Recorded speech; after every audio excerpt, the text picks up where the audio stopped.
magazine emblématique de M6 depuis les débuts de la chaîne dans le paysage audiovisuel français, Capital a été présenté par de nombreuses stars de la télévision au fil des années.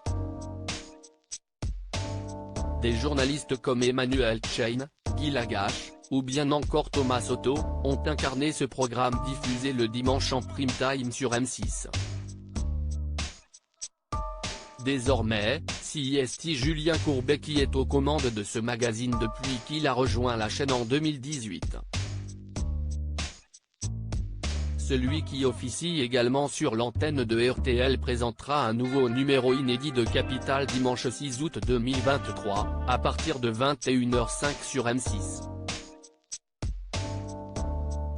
Cette semaine, les équipes de l'émission se sont intéressées au grand business des vacances au bord de l'eau. D'un côté, il y a Palavas-les-Flots, héros, à seulement 15 km de Montpellier, la star des vacances populaires.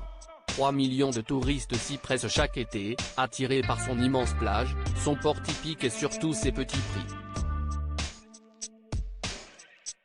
S'y est-il à tout maître de la ville, des logements abordables et des boutiques à prix cassés.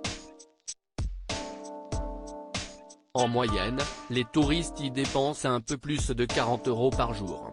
Nous allons découvrir le savoir-faire des commerçants pour faire craquer les familles au budget serré. Emplacement stratégique, article soigneusement sélectionné, quels sont les atouts indispensables pour réaliser une bonne saison? Et du côté de la municipalité, on dépense des sommes folles pour attirer de nouveaux touristes. Et les conserver. Enquête sur le business de la reine des stations bon marché, a indiqué M6 dans un communiqué. Capital, Palavas-les-Flots face à Annecy cette semaine à Annecy, Haute-Savoie, s'y est un autre joyau naturel qui attire les foules, un lac immense, posé au milieu des Alpes. Cet atout touristique unique draine également 3 millions de touristes chaque été. Mais cette destination chic et nature est confrontée à un dilemme, exploiter à fond son potentiel touristique tout en préservant cette pépite naturelle.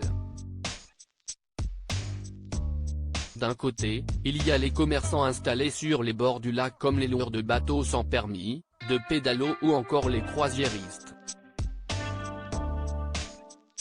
Ils ont investi des centaines de milliers d'euros dans leurs infrastructures et doivent à tout prix les rentabiliser. Tous se disputent un pactole de 200 millions d'euros.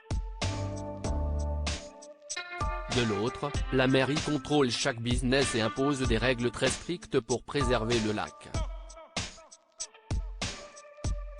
Alors comment faire des affaires malgré ces contraintes? La destination attire aussi des touristes fortunés, qui peuvent s'offrir des nuitées dans les palaces 5 étoiles.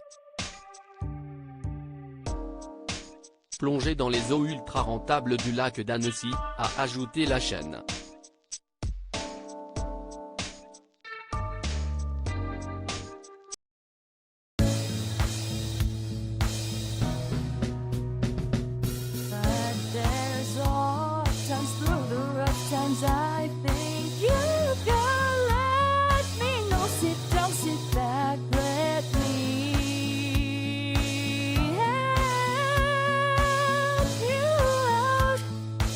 Step